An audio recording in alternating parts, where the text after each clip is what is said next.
오늘 우리 이런 말씀이 있습니다. 우리가 공감이라는 말이 있죠.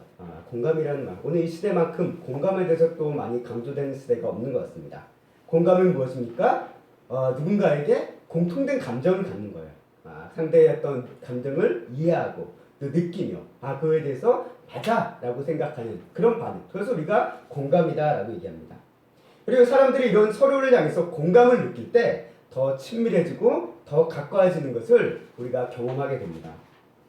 그래서 공감을 하면 상대의 말과 행동에 대해서 더 이해하고 그 사람에 대해 더 우리가 잘 알 수 있게 되고 또 그런 부분에 대해서 그동안은 이해하지 못했던 부분에 대해서 이 사람이 이래서 이랬구나 라는 것을 이해할 수 있는 그런 하나의 밑바탕이 된다라는 것을 우리가 깨닫게 됩니다. 반면 공감대가 없다라고 한다면 서로의 이야기가 정말 어렵습니다. 우리가 흔히 남자와 여자 사이에서 이것에 대해서 어떤 책도 있죠. 화성에서 온 남자, 금성에서 온 여자라고 얘기해서 서로를 이제 외계인처럼 바라볼 수밖에 없는 이런 부분에 대해서 이야기를 합니다. 그래서 한마디로 공감하지 못하면 그럴 수밖에 없다라는 것이죠. 이거는 남녀 간의 문제만이 아니라 우리 가정 안에서 부모와 자녀 간에도 마찬가지라고 생각합니다. 공감하는 부분이 없으면 아무리 가족이라고 해도 그 가정은 힘들고 답답할 수밖에 없습니다. 갈등이 일어나고 어려움을 겪고 요즘에 우리 금쪽 같은 내 새끼라는 프로그램이라든가 여러 가지 사람 오은영 박사가 이제 상담하는 프로그램들을 보면 그런 부분이에요. 대부분이 보면은 이 가정 안에서도 내 아이지만 정말 못 알아먹게 이해를 못 하게 되는 거예요. 공감을 못 하게 되는 거예요. 그러면서 막 갈등이 일어나고 하는 그런 모습들을 우리에게 참 잘 보여주는 건데요. 사실 바로 이와 같은 것입니다. 서로를 이해하지 못한다면 가정이 아무리 혈육을 나는 오랜 시간 함께한 가정이라 하더라도 어려울 수밖에 없다라는 것을 새삼 우리가 느끼게 되어지는데요. 또 우리가 이런 부분도 있습니다. 우리 사람들이 영화를 보거나 드라마를 보거나 또는 어떤 노래를 듣거나 그리고 또 어떤 미술 작품을 보면서 어떤 사람은 그런 것들을 보고 들으면서 뭐를 느끼냐면 위로를 받는 사람이 있어요. 또 어떤 감동을 느끼는 사람이 있어요. 그런 사람들은 그런 영화나 드라마, 미술작품 또는 노래 가사를 통해 어떤 공감을 느끼는 순간 거기에 대해서 위로도 받고 때는 눈물도 흘리고 막 그런 모습들을 우리가 볼 수 있게 됩니다. 그런데 그런 부분에 대해서 같이 그것을 보고 들으면서 공감하지 못한 사람은 그런 사람들에 대해서 이해가 안 가는 거예요. 저 뭐라고 울지? 저 뭐라고 저렇게 힘을 얻는다고 그랬지? 나는 아무렇지도 않은데? 라고 넘어가는 경우가 우리에게는 항상 있다라는 것입니다. 이처럼 공감되지 못하면 아무리 좋은 말이라고 해도 우리에겐 들어오지 않아요. 공감되지 못한 말은 그냥 내 귀에는 잔소리이고 소음일 뿐이에요. 공감되지 못하는 사람은 서로를 이해할 수가 없습니다. 오늘 우리 그리스도의 신앙도 이와 마찬가지다라고 저는 생각이 듭니다. 우리가 하나님의 말씀, 우리가 성경 66권, 성경의 숲걷기라는 성경 66권을 살펴보는 이 시간을 쭉 가지고 있는데 우리 성도인들, 우리 그리스도인들이 이 성경이 하나님의 말씀, 진리이다라는 것을 믿고 계실 거예요. 믿기 때문에 하나님의 말씀을 이 시간 와서 듣는다라고 저는 믿습니다. 그런데 이 성경 말씀들이 귀하고 좋은 말씀이다라는 것은 알지만 이 말씀들이 실제 내 삶에 공감되고 있느냐라고 묻는다라고 한다면 아마 많은 사람들이 글쎄요 라고 이야기할 것 같습니다. 성경 말씀은 좋은 말씀이 많아요. 근데 이 말씀이 나에게 하는 말씀이다 라고 공감되는 순간은 그렇게 많지 않을까라고 저는 생각해 봅니다. 왜 그럴까요? 성경의 말씀을 보다 보면 우리가 성경 말씀이 옛날 이야기이기도 하고 또는 현실적인 이야기보다는 어떤 영적인 이야기들을 영적인 나라, 하나님 나라에 대한 이야기들을 하기 때문에 거기에 초점을 많이 맞추고 있기 때문에 이 성경 말씀이 기록된 이 문구 자체가 당장 내 삶에 대해서는 공감하기가 힘든 부분들도 있다라는 것을 우리가 인정할 수밖에 없다라는 거예요. 그런데 하나님의 은혜가 임하는 순간 하나님께서 어떤 말씀을 깨닫게 해주시고 어떤 말씀에 대해서 감동을 주시면 이 성경 말씀이 이제는 어떻게 됩니까? 어느 순간 이게 나한테 하는 말씀이구나 라고 느껴지는 순간이 있다는 거예요. 한마디로 말씀에 공감이 되어지는 순간이 있다는 거예요. 그런 순간이 우리에게 오는 순간 어떻습니까? 이 말씀이 나에게 정말 더 귀한 말씀, 나에겐 맛볼 수 없는 진짜 내 인생의 진리다라는 말씀으로 바뀌기 시작한다는 거예요. 그 전에는 하나님의 말씀이 진리니까라고 배웠으니까 진리라고 얘기했는데 이 말씀에 공감하기 시작하면 어떻게 되냐? 이제 이 말씀이 내 인생의 진리가 된다는 거예요. 내 인생의 진리. 우리 이 자리에 함께 우리 소인교회 성도님들의 삶에 이와 같은 하나님의 말씀이 여러분들의 삶의 진리와 같이 다가가는 그 공감의 은혜가 함께하기를 주님의 이름으로 간절히 소망하고 또 축원합니다. 아멘. 이렇게 하나님의 은혜가 우리에게 올 때 이 말씀을 깨닫고 그 느끼게 되어질 때 우리는 이 말씀을 통해서 말씀을 붙잡고 살기 시작합니다. 반면 이 말씀에 공감하지 못하는 사람들, 이런 사람들에게는 이 하나님의 말씀은 그냥 좋은 말씀, 좋은 교훈, 이거는 그래도 긍정적으로 바라본 사람들이 경우에 그런 거예요. 부정적인 사람들이 바라본 사람들이 이것은 성경은 거짓된 소리고 허황된 소리고 쓰레기다라고 얘기까지 한다라는 거예요. 그런 반응이 있을 수밖에 없다는 것입니다. 저는 우리가 보여주는 오늘 이 누가라는 저자, 이 누가복음의 저자는 누가로 알려져 있는데요. 이 누가복음이 가지는 가장 중요한 부분의 의미가 이 부분에 있지 않나라고 저는 생각이 들었습니다. 오늘 말씀의 제목을 다시 한번 읽어보도록 하겠습니다. 오늘 말씀 함께 읽겠습니다. 시작. 사람의 아들이신 예수님을 보라. 다시 한번 읽겠습니다. 사람의 아들이신 예수님을 보라. 아멘. 혹시 지난주 마가복음의 말씀의 제목을 기억하십니까?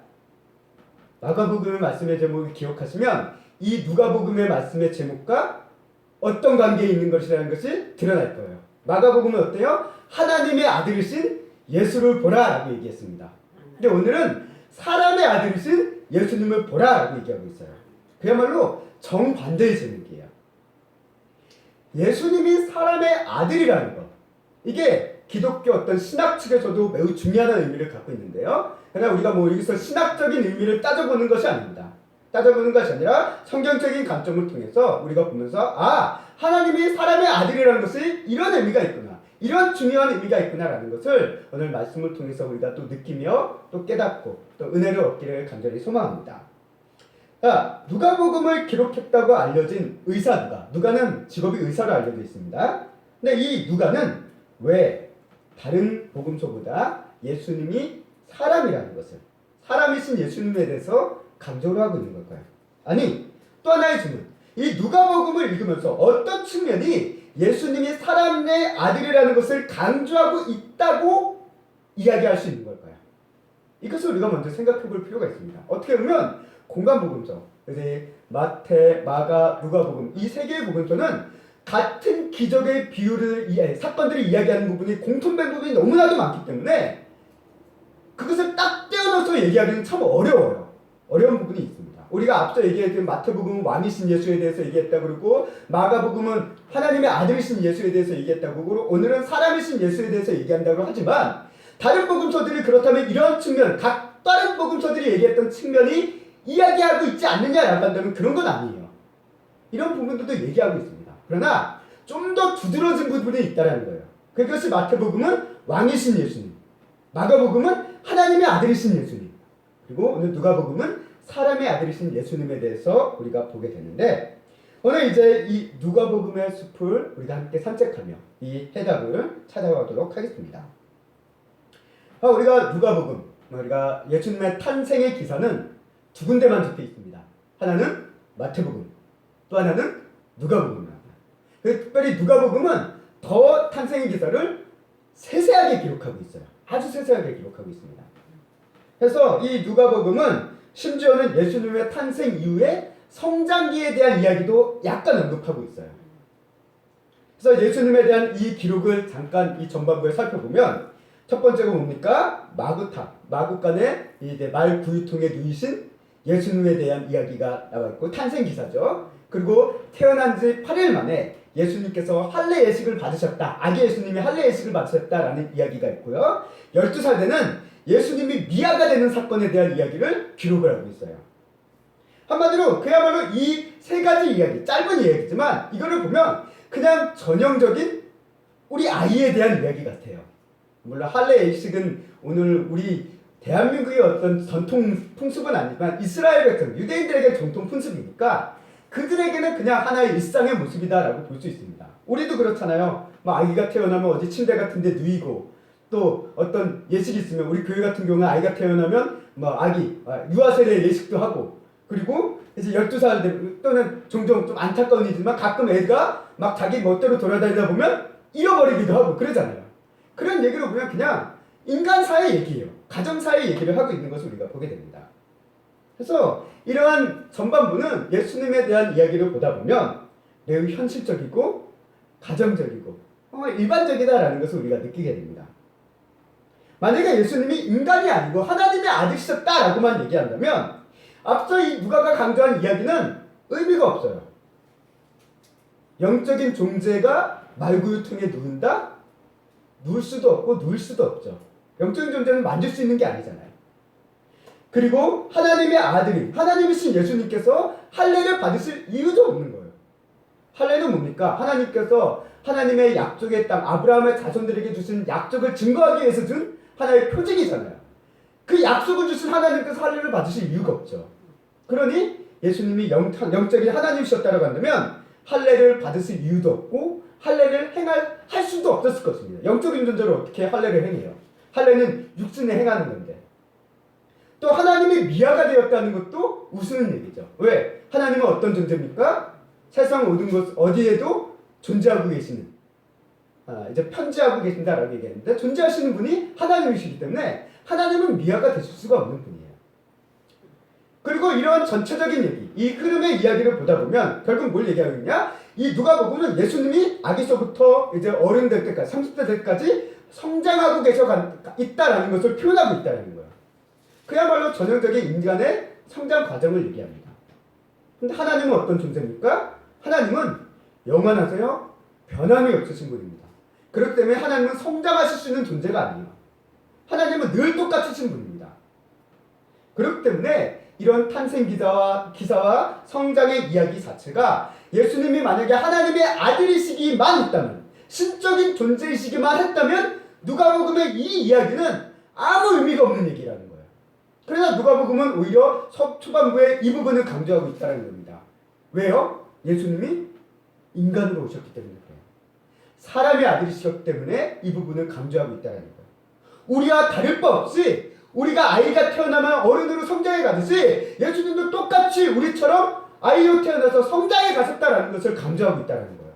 똑같은 인간이시다라는 것을 우리에게 이야기해주고 있습니다.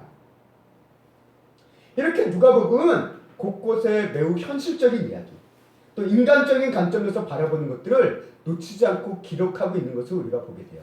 대표적으로 누가복음은 다른 복음서보다 무슨 얘기를 자주 또 하냐면 돈에 대한 얘기도 합니다. 돈에 대한 얘기도 자주 해요. 그런 이유가 여기 있습니다. 자, 아무튼 단순히 예수님의 탄생과 성장의 이야기가 있기 때문에 누가복음은 그래서 예수님이 살아계심을 강조한다라고 이야기할 수 있겠지만 그것만 보기에는 약간 부족한 점이 있어요. 더 중요한 게 있습니다.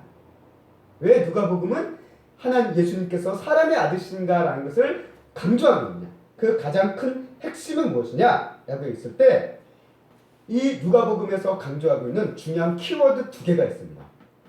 하나는 뭐냐면 성령이에요. 또 하나는 기도입니다. 누가복음이 이 단어를 매우 반복적으로 자주 사용하고 있는 것을 우리가 보게 됩니다. 우리 성도님들이 요즘 스마트폰을 가지고 계시죠. 스마트폰 요즘 성경 앱들을 설치하다 보면 기능이 좋아서 여러분들이 단어 검색을 하면 이 단어가 성경책에 몇 번 나오는지를 검색해 볼 수 있어요. 그래서 검색을 해보시면 이 4복음서 중에 성령이라는 단어를 가장 많이 사용하는 곳이 어디냐면 누가복음이에요. 마태복음도 있고 마가복음도 있고 요한복음도 있지만 거기도 성령이란 말이 나오지만 누가복음이 제일 많이 사용합니다. 몇 번 나오냐? 16번. 그런데 이 성령이라는 단어는 다른 복음서에서도 아주 큰 차이 나지는 않습니다. 마태복음이 11번 사용하고요. 마가복음이 6번 사용하고요. 요한복음이 10번 사용합니다. 그래서 아주 큰 차이는 나지만 미묘한 차이긴 하지만 그래도 누가복음이 성령이라는 말을 더 많이 사용하겠다는 거예요. 그리고 기도라는 단어. 이 단어를 어디서 또 많이 사용했느냐? 이것 역시 누가복음입니다. 이 기도라는 단어를 찾아보면 여기서 차이가 많이 나요. 누가복음에서는 기도라는 단어를 몇 번 사용되어 있냐면 31번 사용합니다. 다른 복음서는 몇 번 사용했을까요? 마태복음은 17번 사용했고요. 마가복음은 15번 사용했고요. 요한복음은 3번밖에 사용 안 했습니다. 3번밖에 사용 안 했어요. 이처럼 누가복음은 기도라는 이 단어를 그야말로 아주 많이 기록하고 있는 것을 보게 된다는 거예요. 성령이라는 단어가 더 두드러지게 사용하고 있다는 거예요. 그리고 기도를 하는 주체가 주로 누굽니까? 인간이 기도를 할 수밖에 없다는 거예요. 누가복음이 그걸 강조하고 있습니다. 기도할 수밖에 없는 인간. 인간은 기도할 수밖에 없다는 거예요. 그리고 더 나아가 이 누가가 기록한 책이 하나가 더 있죠. 무슨 책입니까? 사도행전입니다. 사도행전. 그래서 이 사도행전도 살펴보면 아주 특징이 누가복음이랑 똑같아요. 성령이라는 단어와 기도라는 단어가 누가복음의 신약에서 가장 많이 사용한 게 누가복음입니다. 그래서 성령이라는 단어가 이 사도행전에서는 50번 나와요. 그리고 기도라는 단어는 33번 나와요. 거의 누가복음이랑 비등할 정도로 많이 나옵니다. 우리가 이 단어의 빈도가 어떤 이 성경책에 그거에 대한 어떤 책에 대한 모든 것을 대표하는 어떤 절대적인 지표는 될 수는 없습니다. 그러나 그만큼 중요하다라는 의미는 될 수 있다는 거예요. 결국 우리가 이렇게 봤을 때 이 저자 누가가 누가복음과 더 나아가 사도행전을 통해서 지속적으로 강조하고 있는 것이 무엇이냐면 믿음의 기도를 통해 역사하시는 성령님의 능력을 강조하고 있다는 거예요. 아멘. 누가복음이 그걸 강조하고 있고 사도행전이 그것을 또한 강조하고 있다는 거예요. 그래서 이 누가복음은 그 기도를 통해서 역사하시는 성령님의 능력이 누구에게 임했냐면 예수님께 임했다라는 것을 포커스에 맞춰졌다 한다면 사도행전은 그 능력이 누구에게 임했냐면 제자들에게 믿음의 사람들에게 임해졌다라는 것에 차이점이 있다는 거예요.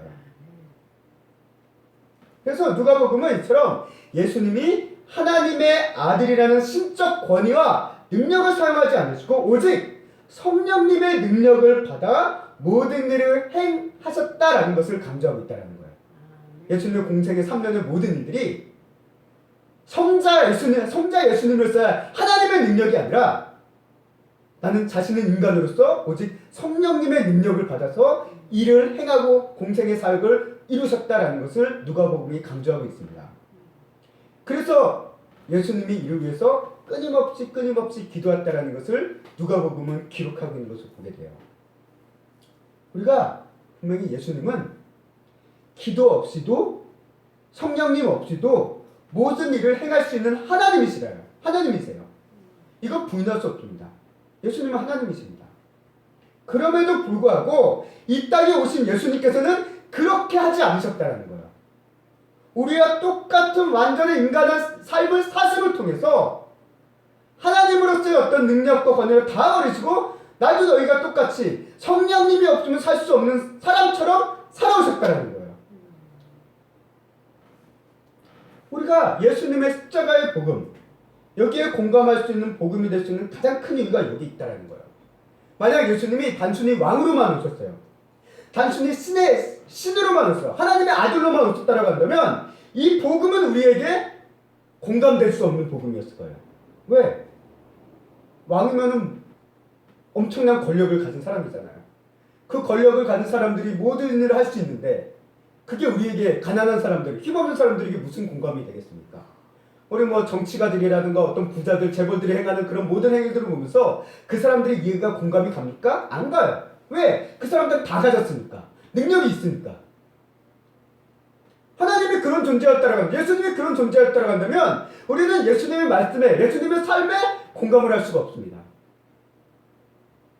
그냥 복음은 그냥 듣기 좋은 소리로 끝났을 수도 몰라요. 오늘 현실 속에서 사람들이 금수저, 은수저, 흑수저라는 얘기를 많이 합니다. 금수저는 금수저의 인생밖에 몰라요. 왜? 그렇게 살아왔으니까. 흑수저는 흑수저의 인생밖에 모릅니다. 왜? 그렇게 살아왔으니까. 근데 그 금수저가 금수저의 인생밖에 모르는 금수저가 흑수저의 이야기를 하며 흑수저의 삶을 경험해보지 못한 사람이 흑수저를 위한다고 말을 한다면 흑수저가 들으면 그 소리는 헐 조린 소리밖에 들리지 않는다는 거예요. 또 흑수저가 금수저에 대한 이야기를 한다고 한다면 이런 부러움과 시기를 담은 말이라고 생각할 수도 있습니다. 이렇게 모든 영광과 능력과 부양을 다 가진 사람이 동정과 적선을 베풀어 주듯이 주는 것을 받는 사람들은 잠깐 위로를 받을 수 있을지 몰라요. 그러나 완전히 공감하기는 어렵습니다.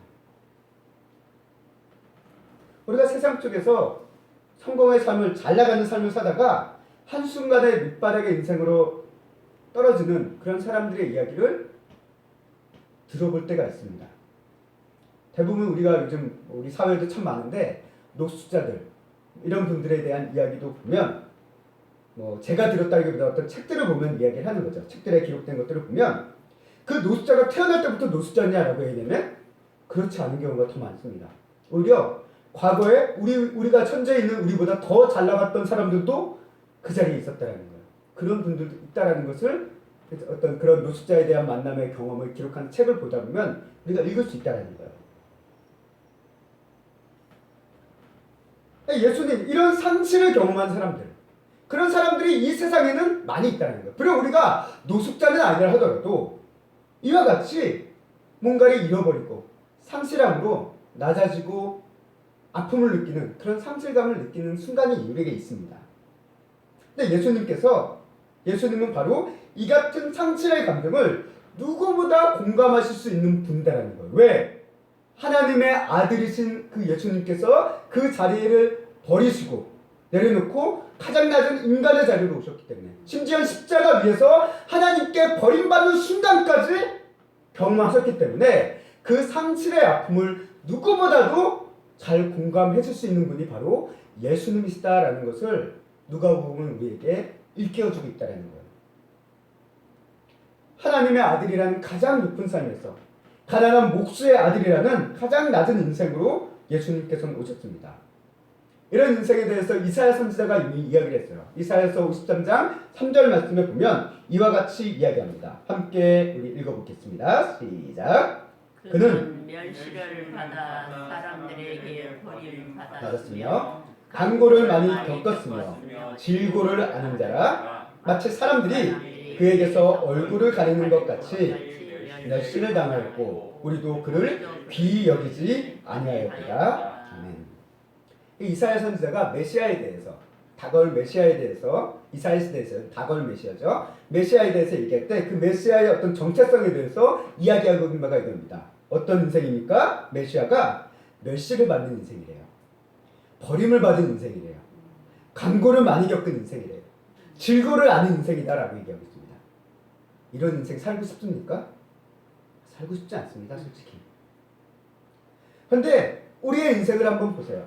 저와 여러분들의 인생에 이 모든 것들을 다 메시아처럼 갖고 있지는 않다 하더라도 적어도 우리도 누군가로부터 멸시를 받아본 경험은 있다라는 거야.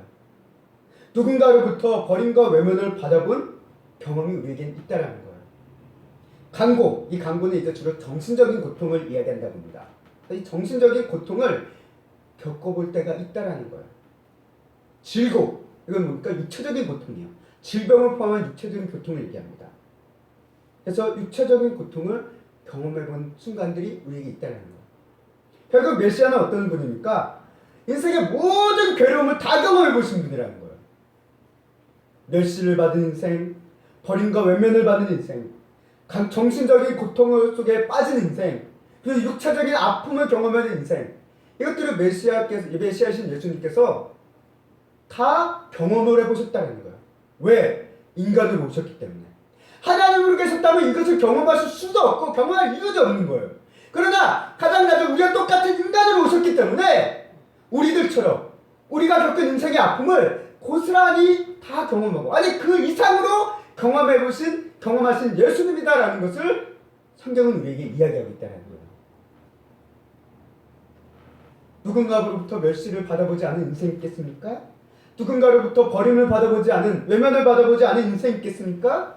정신적인 고통을 겪어보지 않은 인생이 이 세상에 있겠습니까? 육체적인 고통을 경험해보지 않은 인생이 이 세상에 있겠습니까? 누구라도 다 어떤 고통을 경험해봅니다. 그리고 예수님께서는 이 사람의 아들이라는 것으로 오심으로 인해서 이 모든 아픔과 괴로움을 다 경험하시고 다 공감하시며 우리에게 말씀하고 계시는 거예요. 뭐라고 말씀하고 있습니까? 내가 너의 모든 아픔과 힘듦을 잘 안다. 바로 나도 경험했기 때문에 그 심정을 너무나도 잘 알고 있다. 내가 느끼고 경험한 아픔을 나도 경험했기에 나도 지금 너의 아픔과 감정, 생각을 나도 공감한다. 그러니 너의 아픔을 아는 나를 바라봐라 라고 예수님께서 말씀하고 계신 거예요. 우리 인생 가운데 어려움을 겪은 사람들에게 나를 이해하고 공감해주는 사람이 있다라고 한다면 그것만으로도 정말 큰 위로가 되어지고 큰 힘이 되어질 수 있다는 것을 우리가 부인할 수 없습니다. 하지만 나를 이렇게 이해해주고 공감해주는 사람이 이 세상에 아무도 없다라고 생각이 드는 순간 우리의 인생은 포기를 향해 나아갈 수밖에 없다라는 거예요. 하나 예수님은 우리에게 말하는 거예요. 세상의 누구, 심지어 너의 가족마저도 너를 버린다 하더라도 나만큼은 너를 버리지 않고 너를 이해하고 있다라고 말씀하고 계신다라는 것을 우리들은 기억하시길 바랍니다. 예수님은 사람의 아들이 되심을 통해 우리의 인생, 모든 아픔, 감정, 연약함에 대해 공감하시고 이해하고 계신다라는 거예요. 너무나도 나를 잘 이해하고 계시니까, 그리고 공감해주고 계시니까, 그분이 함께하고 계신다니까 이것만큼 기쁜 소식이 어디 있습니까? 그래서 예수님이 복음이라는 거예요. 예수님이 함께 계신다는 거. 나와 함께 계시는 분이 그저 높은 자리에서 그냥 허울 좋은 얘기만 하는 그런 분이 아니라 나의 아픔, 인생의 모든 슬픔, 모든 괴로움, 비록 나와 똑같은 상황은 아니라 하더라도 그와 주변, 아니 그 이상의 모든 것들을 경험해 보신 예수님이시기 때문에 너의 아픔과 외로움과 슬픔을 나는 안다. 그리고 내가 너와 항상 함께하고 있다라는 것을 성경은 우리에게 이야기하고 있다는 것입니다. 이게 누가복음이 얘기하는 가장 중요한 강조점이라고 저는 생각이 듭니다. 그리고 또 하나가 있습니다. 또 하나, 예수님의 사람 되심이 중요한 것은 어떤 부분이냐면 하나님의 일을 이루어가는 것과 관계가 있습니다. 그리고 이런 사람이 있어요. 혼자서 일을 잘하는 사람이 있습니다. 회사에서 막 혼자 일을 잘해요. 그래서 그 회사에서 두드러져요. 근데 막상 그런 사람이 회사를 떠나면 그 회사는 안 돌아가요. 그런 사람이 있어요.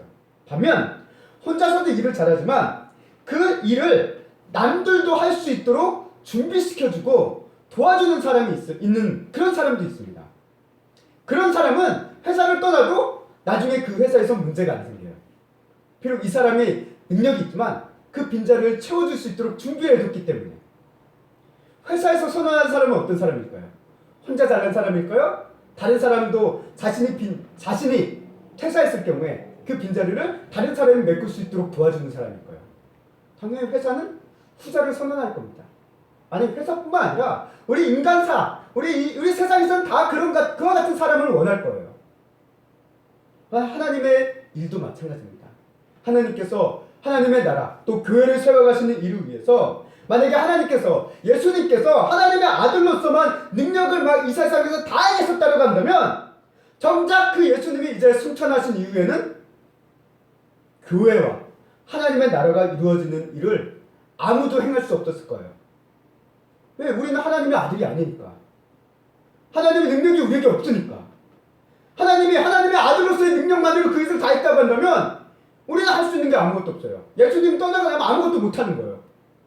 그런데 교회가 또 하나님의 나라 이 2000년 역사를 이어준 이유가 어디에 있습니까? 그거는 예수님께서 자신의 신적 능력을 사용하신 것이 아니라 성령님을 통해서 일했기 때문에 그렇다는 거예요. 예수님께서 그래서 말씀하십니다. 자신이 행한 모든 일보다 더 큰 일을 우리가 행할 수 있을 것이다 라고 얘기합니다. 그 이유가 어디에 있을까요? 예수님께서는 그것을 하나님께서 한 자신의 신적 능력, 하나님의 아들로서의 능력이 아닌 그 모든 원천이 성령에 있기 때문에 그 얘기를 말씀하신 거라는 거예요. 그래서 요한복음 14장 12절 말씀 함께 읽겠습니다. 시작. 내가 진실로 너희에게 이르노니 나를 믿는 자는 내가 하는 일을 그도 할 것이요 또한 그보다 큰 일도 아니니 이는 내가 아버지께로 감이라. 아멘. 예수님께서 얘기해요. 내가 아버지께로 갔다. 그리고 아버지께로 가면 예수님께서는 누구를 보내신다? 성령님을 보내신다라고 얘기하십니다. 그 성령님이 우리에게 오시기 때문에 예수님이 한 일도 우리가 할 수 있고 그보다 큰 일도 우리가 할 수 있다라고 예수님께서는 말씀하고 계신다라는 거예요. 이처럼 예수님은 우리와 똑같은 인간의 삶을 사심을 통해서 하나님의 아들로서의 신적 능력이 아니라 오직 인간으로서 성령님의 능력을 받아 그 일을 행하셨다라는 거예요. 그리고 이를 위해서 무엇을 하셨습니까? 끊임없이 기도하셨다라는 거예요. 예수님은 우리와 똑같은 인간으로 오직 기도와 성령으로 모든 것을 행하셨다라는 것을 누가복음에는 강하게 매우 초점을 맞추고 있다는 것을 우리가 발견하게 됩니다. 그렇기 때문에 오늘 이스라엘에 모인 우리들도 예수님처럼 기도와 성령님의 능력을 의지하며 나아갈 때 예수님께서 행하신 모든 일들과 같은 그와 같은 크고 놀라운 일들이 우리의 삶에 능히 나타날 수 있음을 믿으시길 바랍니다. 아멘. 네. 이래서 이어지는 사도행전의 이야기가 이것을 입증하고 있는 거예요. 그래서 우리가 성경을 읽을 때 이제 성경 읽을 때 복음서만 따로 읽고 누가복음 이제 사도행전을 떨어져서 읽는 경우가 많은데 누가복음과 사도행전을 같이 읽어보는 것도 중요한 의미가 있습니다. 네. 한 예수님께서 성령님을 통해서 영했던 그 일들이 이제는 제자들을 통해 인간들을 통해서 이루어 가신 일들을 결과를 보여주고 있는 거예요. 그래서 예수님께서 이 부분에 대해서 이렇게 얘기하십니다. 마가복음 9장 말씀과 또 야고보서도 이야기하죠. 이제 예수님의 동생 야고보도 이야기하는 바가 있습니다. 우리 세 개의 구절을 함께 읽어보도록 하겠습니다. 시작. 이르시되 기도 외에는 다른 것으로는 이런 종류가 나갈 수 없느니라 하시니라. 아멘. 야고보서도 읽겠습니다. 믿음의 기도는 병든 자를 구원하리니 주께서는 그를 일으키시리라.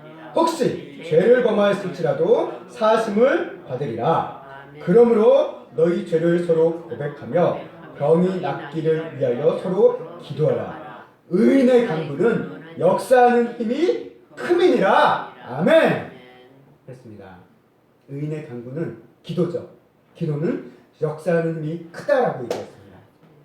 우리 기도 행위의 능력이 있는 것이 아니라 기도를 통해서 역사하시는 성령님이 계시기 때문에 역사하는 힘이 큰 것입니다.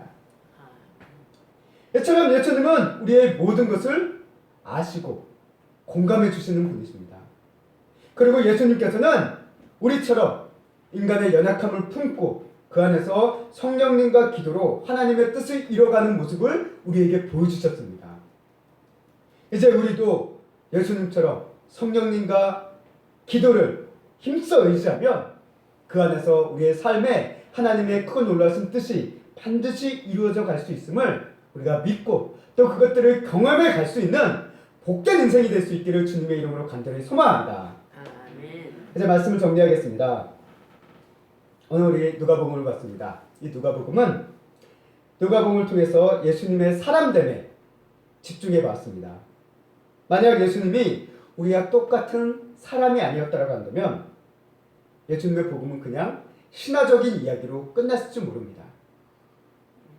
마가복음과 누가복음을 통해 예수님은 하나님의 아들이라는 이 신성, 그리고 하나님의 아들이라는 사람의 아들이라는 인성, 이 신학적인 표현이죠.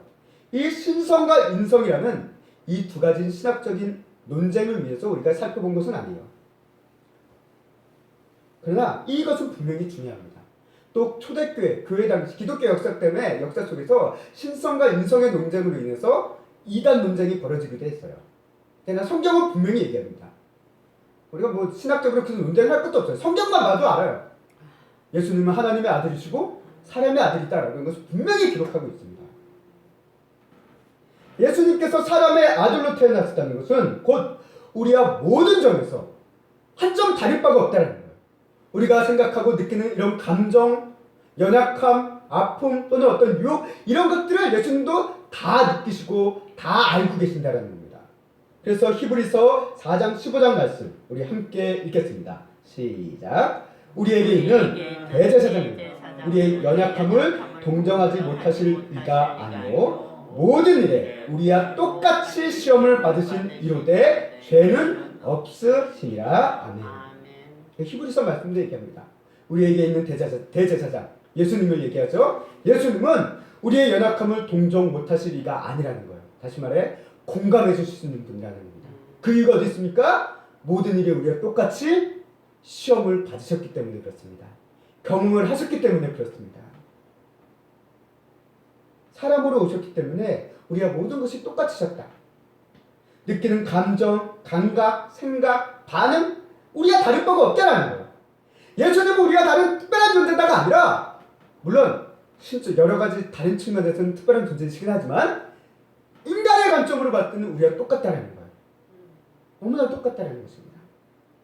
유일하게 다른 점이 있다는 것은 뭐냐? 성령님으로 인해서 탄생하셨고 그로 인해서 아담으로부터 이어진 육신의 죄가 이어지진 않았다라는 유일한 차이점은 그것뿐입니다. 그래서 그 죄가 없으심을 통해 하나님의 구원을 이룰 수 있는 유일한 존재라는 것이 우리 인간과는 다른 유일한 차이점이라는 거예요. 그 외에 나머지 부분은 똑같다는 거예요. 배고프면 밥을 먹어야 되고 어디 상처 입으면 아프고 졸리면 자야 되고 어려움을 겪으면 눈물도 나고 그런 부분들을 복음서는 다 기록하고 있어요. 성도 여러분, 우리의 연약함을 공감해 주시는 또 우리 인생의 모든 것들을 경험해 보시는 우리를 위해서 사람 되신 예수님을 바라보십시오. 우리에게 공감해 주시는 예수님을 바라보십시오. 우리의 아픔과 연약함과 허물을 감싸주시며 위로해 주시는 예수님을 바라보십시오. 우리와 똑같은 사람으로 사셨기에 기도하며 성령님을 의지했던 예수님을 바라보십시오. 이제 우리도 예수님처럼 기도와 성령님을 의지하며 사는 또 그를 통해서 우리의 삶에 하나님의 놀라운 역사가 일어날 수 있는 귀한 삶이 될 수 있기를 주님의 이름으로 간절히 소망하고 또 믿고 확신하며 나아가는 우리 태음교회 성도들이 되시기를 간절히 소망하고 축원합니다.